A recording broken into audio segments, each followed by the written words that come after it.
Halo semuanya, perkenalkan nama saya Muhammad Rifanza Nugra Ramadan atau biasa dipanggil Rifan dari Prodi Arsitektur dengan NIM 2024 10 10 25. Di kesempatan kali ini saya diberikan kesempatan untuk merancang sebuah bangunan atau biasa disebut sebagai kabin, yang dimana kabin ini tuh akan disebut sebagai ruang diri. Jadi kenapa namanya ruang diri? Tempat ini tuh dirancang untuk menaungi aktivitas atau hobi yang penggunanya gemari. Untuk pertama-tama, nama dari kabin ini itu adalah Bumi Karsa. Kenapa namanya Bumi Karsa? Bumi atau yang kita kenal sebagai bumi, kemudian Karsa yang artinya kehendak. Dua kata yang diambil dari Sanskerta dipadukan dan melahirkan makna untuk saya. Jadi makna dari tempat ini itu adalah tempat yang dimana akan menaungi segala kehendak atau aktivitas dan hobi dari saya sendiri. Lanjut di halaman pertama. Pada halaman pertama, site ini tuh terletak di Situ Gintung. Nah, Situ Gintung sendiri itu terbentuk dari antara tahun 1932 sampai 1933 sebagai waduk buatan oleh pemerintah kolonial Belanda yang diperuntukkan sebagai tempat penampungan air dan mengairi lahan pertanian di sekitar Ciputat. Detail dari letak si Situ Gintung ini terletak pada Kecamatan Ciputat Timur di Kota Tangerang Selatan. Nah, kawasan Situ Gintung sendiri itu ditumbuhi oleh banyak vegetasi yang ada di sepanjang pedestriannya. Kemudian pada tahun 2009 itu tanggul dari Situ Gintung mengalami kerusakan dan menyebabkan pemukiman sekitaran Situ Gintung terkena banjir bandang. Hal ini disebabkan oleh hujan yang lebat dan erosi. Kita lanjut ke selanjutnya. Di slide selanjutnya, vegetasi dari Situ Gintung itu, keteduhan yang diberikan dari banyaknya vegetasi yang ada di kawasan ini sudah cukup. Namun beberapa spot pada site ini perlu dihilangkan agar pemandangan dan beberapa sudut lebih terlihat dari dalam site ini.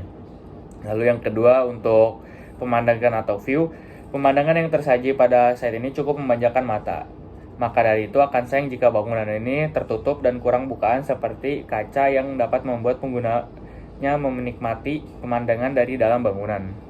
Kemudian untuk kebisingan yang dihasilkan sendiri, kebisingan yang dihasilkan itu terdapat paling banyak dari aktivitas warga pemukiman sekitar. Karena di sisi barat kawasan ini terdapat pemukiman dan jalan raya. Kemudian kawasan ini juga terletak dekat dengan bandara yang ada di sekitarnya. Lalu untuk arah angin yang paling kencang itu berasal dari barat laut. Untuk itu akan bagus jika bangunan ini diberikan banyak bukaan yang menghadap sedikit ke arah barat laut. Lanjut untuk arah matahari atau arah sinar matahari, untuk merespon sinar matahari yang terpancar dengan membuat atap yang memiliki offset yang cukup panjang, juga dengan memakai material yang pas untuk meredam panas. Selain itu, sinar matahari juga dapat difungsikan sebagai solar panel untuk menghasilkan energi listrik. Lanjut untuk drainase, pemanfaatan air hujannya itu yang digunakan air hujan ini dapat digunakan untuk dipergunakan untuk aktivitas sehari-hari. Perlu disteril terlebih dahulu, kemudian dengan atap miring dan offsetnya panjang akan mencegah tampias. Oke, untuk vegetasi dari bangunan ini sendiri itu ada sebenarnya banyak, cuman salah satunya itu ada kelapa, angsana, hanjuang, dan gelodokan tiang. Dan view dari si bangunan ini itu menghadap segala arah, akan tetapi untuk yang benar-benar menghadap ke sisi barat kurang enak terlihat karena itu tuh benar-benar memperlihatkan daerah pemukiman ya. Jadi agaknya kurang menyatu dengan alam. Dan kebisingan juga ini sangat mengganggu untuk aktivitas. Jadi perlunya dibangun atau ditanam sebuah pohon untuk meredam suara-suara seperti suara-suara bising kendaraan, suara bising pemukiman, dan lain-lain.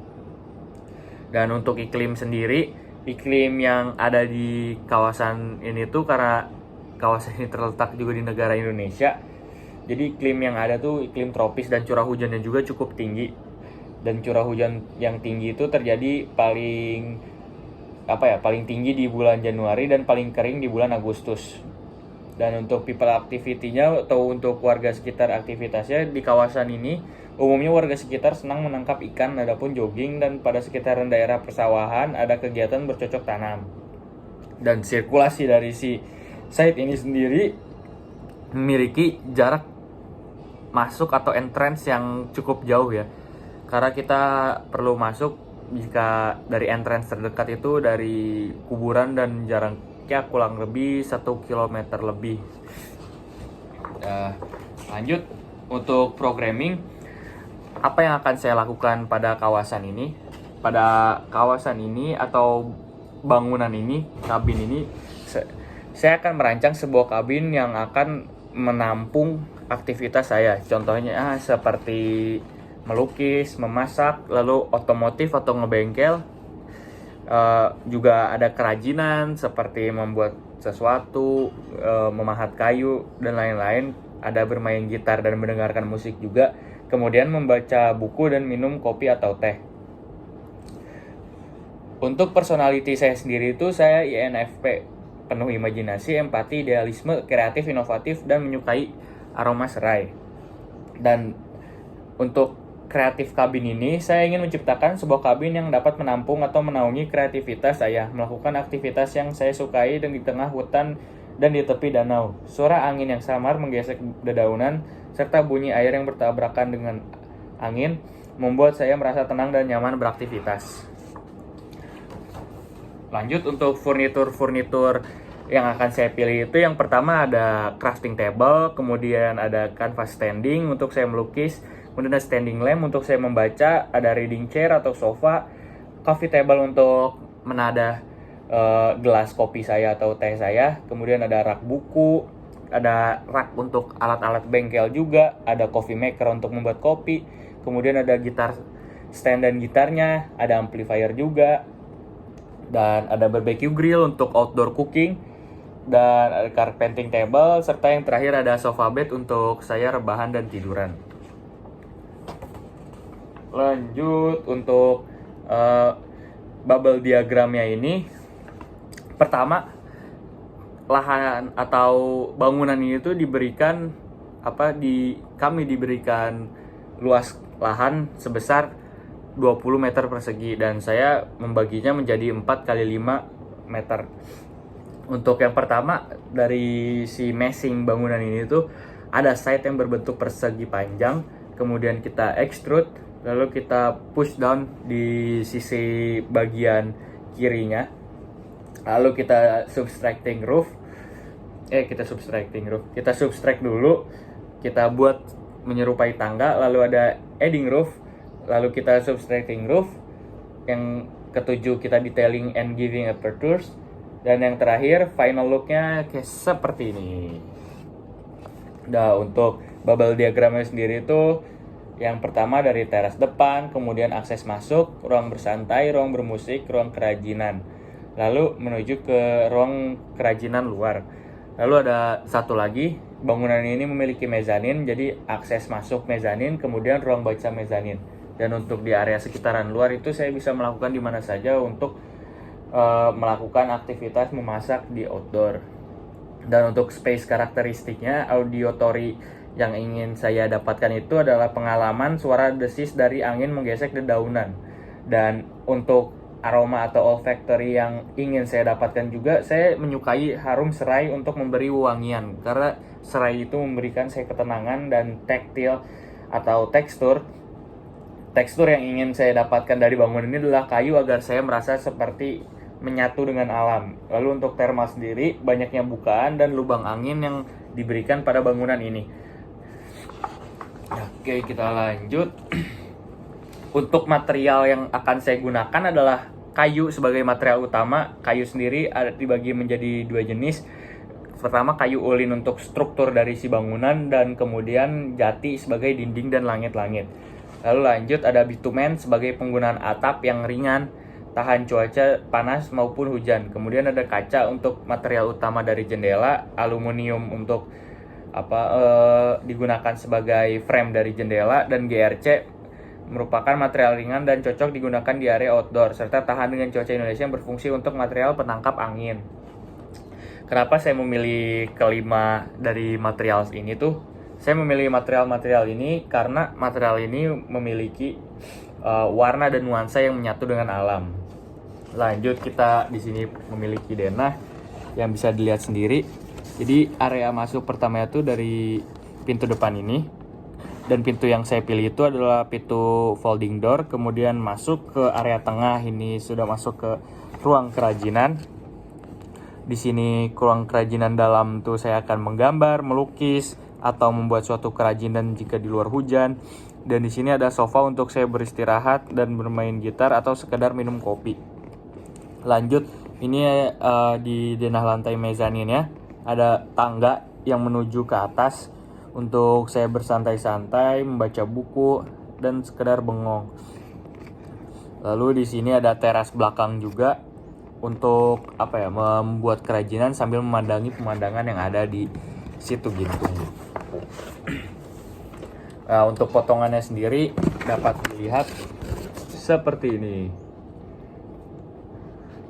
Warna yang saya pilih itu warna natural alami dari materialnya karena saya ingin memberikan kesan yang kuat untuk menyatu dengan alam.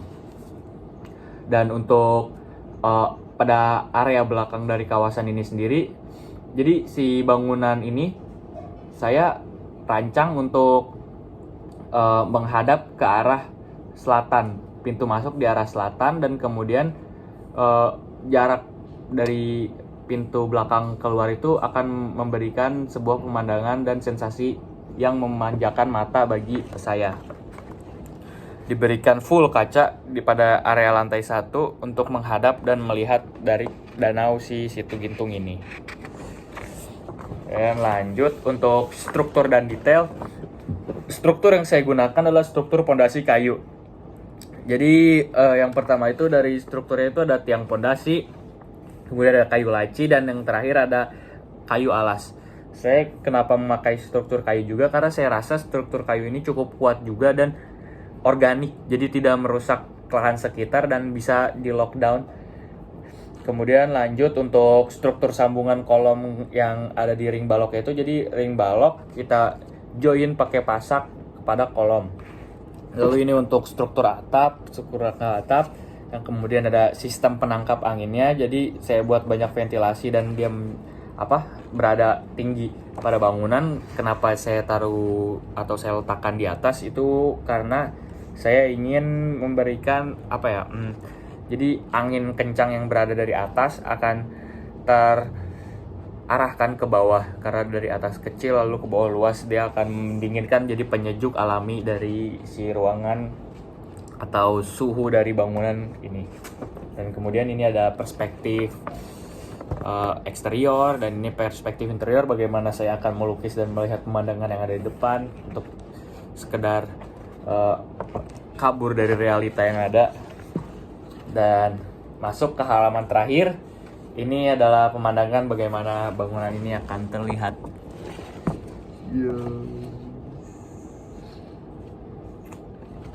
Oke, jadi kabin yang dirancang untuk menaungi kreativitas penggunanya.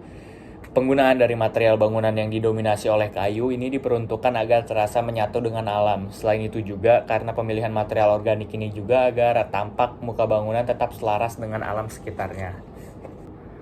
Dan untuk maket dari bangunan ini itu kurang lebih jika kita lihat dari luar, tampak dari si bangunan ini akan seperti ini. Nah, jadi di sini ada pintu masuk ya, dari arah menghadap selatan, orientasi ke arah selatan, dan untuk bagian belakangnya dia menghadap ke arah utara. Jadi di bagian sini tuh bisa terlihat ini adalah danau-danau dari Situ Gintung, dan ini adalah kawasannya. Dan saya akan melakukan aktivitas-aktivitas outdoor pada area ini. Kemudian saya akan memahat kayu, dan agar di dalam ruangan ini tidak kotor, saya akan melakukannya pada area ini, teras luar. Dan ini adalah ada entrance-nya. Ini entrance untuk mezanin, dan ini untuk entrance lantai 1. Dan ini adalah si penangkap anginnya, dan kurang lebih bangunannya saya rancang begini. Ada offset yang saya berikan, tapi di sini tidak saya berikan offset karena saya ingin hujannya langsung turun ke bawah dan memberikan suara jika saya menaiki tangga gitu. Jadi kayak air hujan memberikan suara yang menenangkan saya. Kemudian di belakang ini juga, nah pada bawah tangga bisa saya pergunakan, saya manfaatkan untuk menaruh kayu-kayu yang saya tebang di sekitarnya untuk menyokong aktivitas memahat kayu saya. Sekian presentasi saya kali ini, mohon maaf kalau ada kekurangan. Dadah semuanya, terima kasih.